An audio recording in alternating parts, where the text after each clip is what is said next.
세계로 열린 선교방송 위에 하나님의 은혜와 축복이 충만하시기를 축원합니다.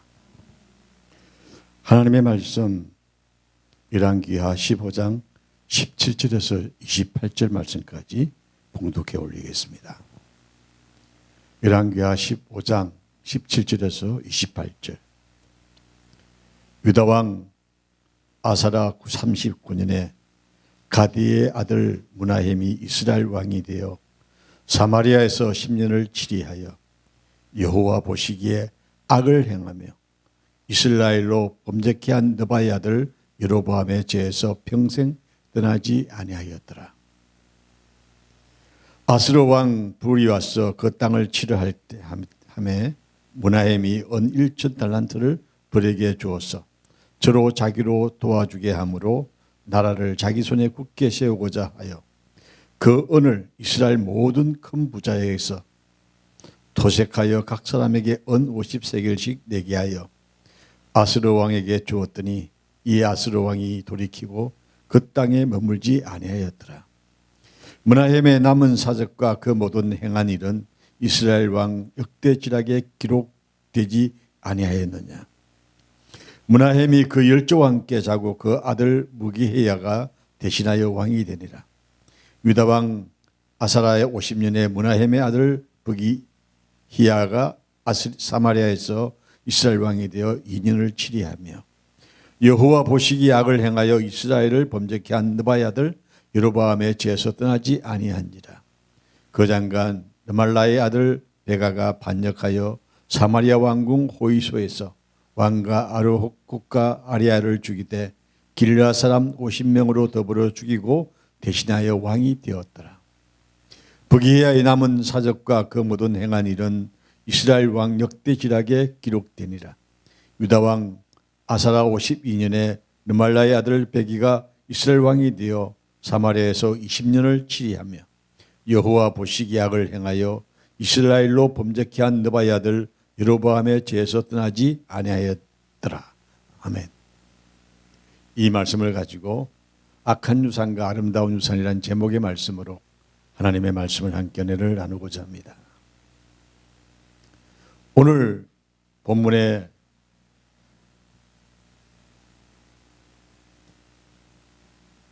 여로보암의 죄가 이스라엘에게 악하게 역사함을 우리는 말씀을 통해서 봅니다.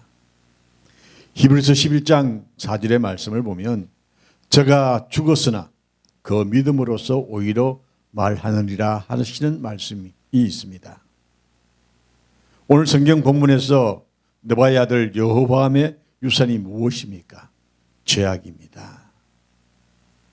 그러면 오늘 우리에게 아름다운 유산을 주신 예수님은 우리에게 어떤 모습으로 다가왔는지 말씀을 통해서 함께 은혜를 나누고자 합니다. 내년 3월 9일 날 우리나라 대통령 선거가 있습니다. 이 대통령 선거를 앞두고 여야가 한참 치열하게 후보자들 간의 갈등들을 많이 낳고 있습니다. 현 정부의 선거를 치르기 전 공약이 있었습니다. 그런데 이 공약들이 정책이 되어져서 얼마만큼 우리의 삶 속에 다가오는지를 봐야 하는데 현 정부의 공약들이 하나도 지키지 않은 것을 보고 있습니다.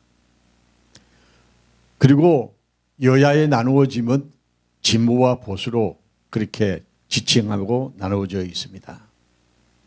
우리 정치 지형상 진보 세력들과 보수 세력, 과연 그 말이 맞는지 안 맞는지도 알 수가 없습니다만 어쨌든 진보 세력이라고 하는 현 정부 세력들은 권력 싸움으로 온통 얼룩진 시간을 보낸 것 같습니다.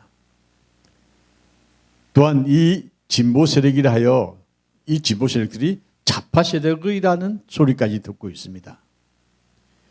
그래서 앞으로는 진보 세력들이 기형 정치를 하기가 참 힘들지 않겠나는 생각을 해봅니다.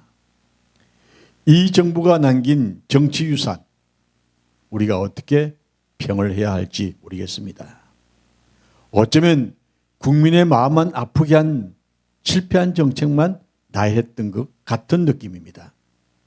북한 문제도 결국 능력이 함량 미달이었다고 트럼프 전 미 대통령이 이야기를 했던 것처럼 함량 미달의 모습을 보고 있습니다. 유산의 결과는 냉혹하게 진단하기 때문입니다. 오늘 여로보암의 유산은 악한 유산이었습니다. 그의 삶의 걸음 모두가 다 실패의 삶이었다고 정의를 내릴 수가 있습니다. 평가르기를 함으로 말미암아 나타나는 현상들이 오늘 우리 정치의 모습이 아닌가 생각이 되어집니다. 그런데 이 정부의 가장 큰 실수는 저는 한국 교회를 핍박하고 있는 모습이 아닐까 생각이 되어집니다. 코로나가 많이 변형을 되어지고 있습니다만 오미크론 이 변형된 균이 이 확산이 교회에서 왔다라고 이야기를 하고 있습니다. 물론 교회가 모여서 예배를 드리다 보니까 사람들이 모이다 보면 이 방역 정책에 조금 어긋나는 것도 없지 않을 수 있습니다만 이 오코미로라는 변형균이 교회에서부터 시작이라고 지적을 하고 교회에 대해서 핍박을 가하기 시작합니다. 저는 이 모습을 보면서 한국 교회가 이제는 제자리에 바로 서야 할 때가 지금이 아닌가 생각이 되어집니다. 헬라 교회의 유명한 설교자 크리소스톰은 황금의 입이라고 할 만큼 별명이 붙을 만큼 훌륭한 말씀을 많이 남겼습니다. 그중 유산에 관한 말하는 말 중 하나를 골라봤습니다. 부모가 그 자녀에게 줄 수 있는 가장 아름다운 유산은 그 자녀에게 자기 감정의 지배를 받지 않게 교육시키는 것이라고 했습니다. 자기 감정의 지배를 받지 않는 사람. 오늘 한국 교회가 자기 감정의 지배를 받지 아니하고 하나님 말씀에 굳게 서는 교회가 되어지기를 주의 이름으로 축원합니다.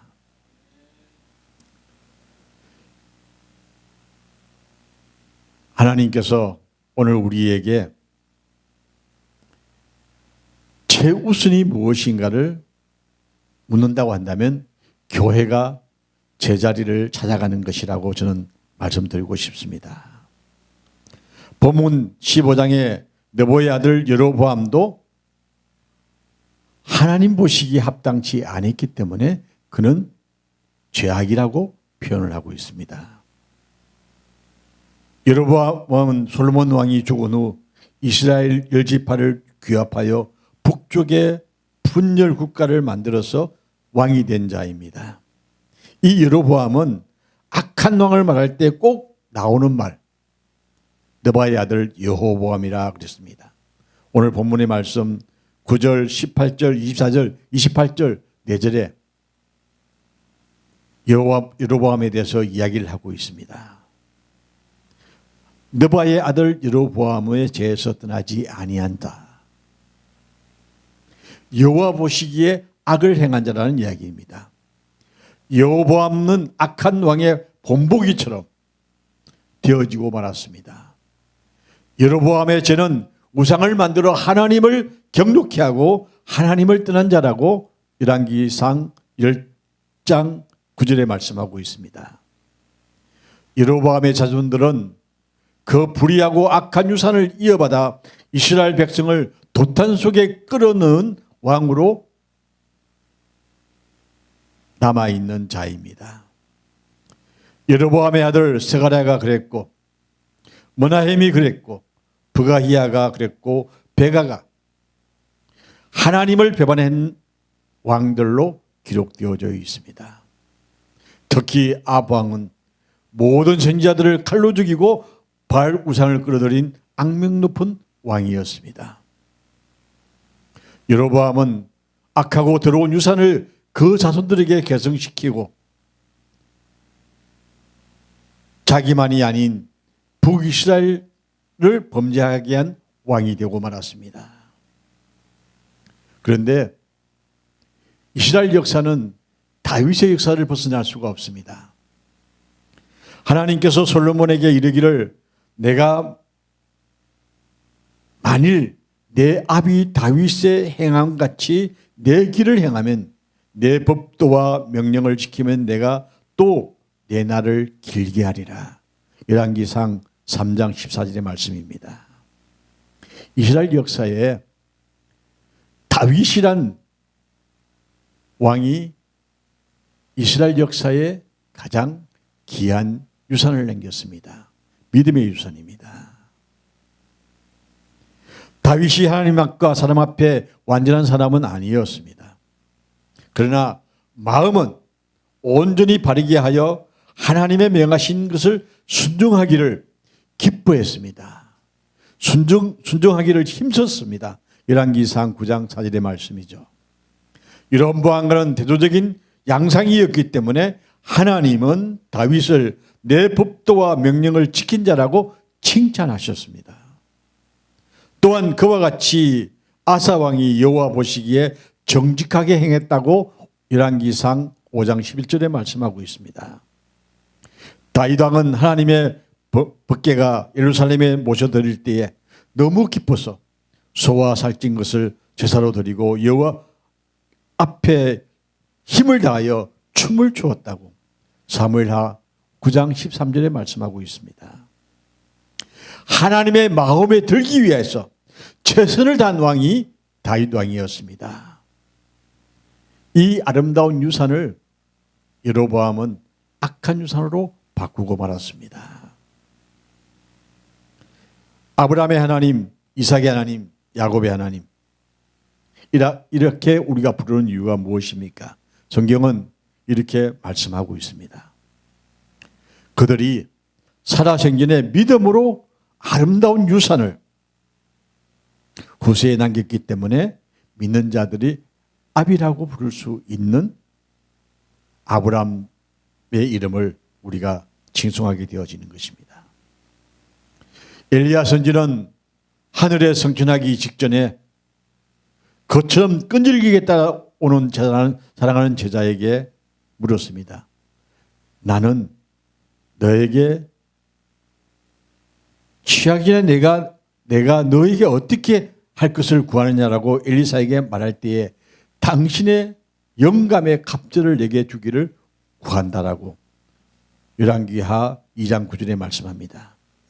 이 갑절의 영역을 유산으로 받았어. 그는 하나님 보시기에 아름다운 믿음의 걸음을 옮겼습니다.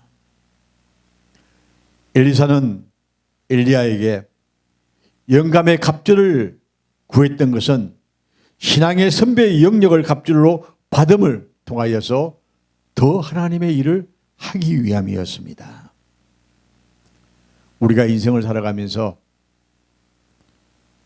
내가 죽은 후에 나의 삶은 어떻게 될 것인가? 믿음으로 우리는 고민해 봐야 합니다. 내가 하나님 앞에 섰을 때 어떤 유산을 남기고 왔을까? 세상에 물질을 남기고 왔을까? 세상에 믿음을 남기고 왔을까? 어떤 유산을 후세에게 남겨놓을 것인가를 생각해 볼 수 있는 것이 바로 한 해를 마감하는 12월 달에 섰기 때문에 아마 그런 생각을 해보는 것 같습니다. 그래서 정치적인 마지막 때에 와 있는 이 정부가 과연 어떤 유산을, 정치 유산을 남기고 마무리를 할 것인가 하는 것도 관심이 되는 것 같습니다.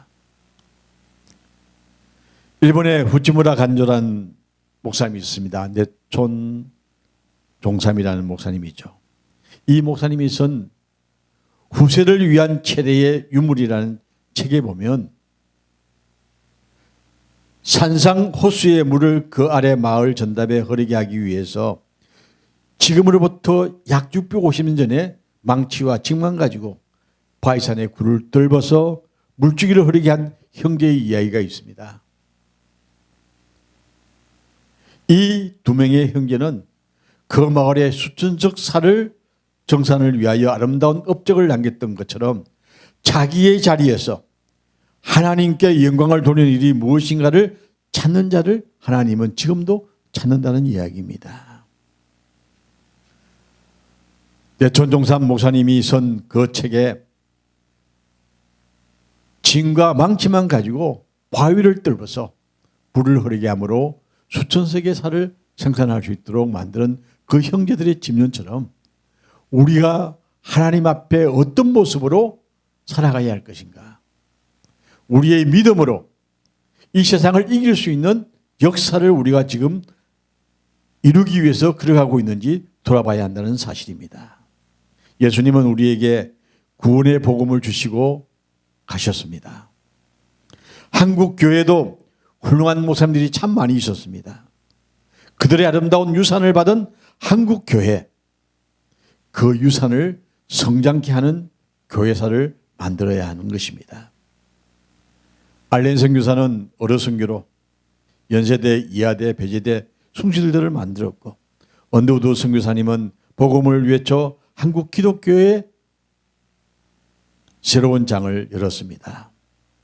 여로보암의 악한 유산, 아니면 다윗이나 아브라함 같은 믿음의 유산을 우리가 남겨줄 것인가를 지금 우리가 돌아보면서 우리의 신앙의 발자국 어떤 걸음을 옮기고 있는지 돌아봐야겠습니다. 여로보암의 유산이냐 다윗의 유산이냐,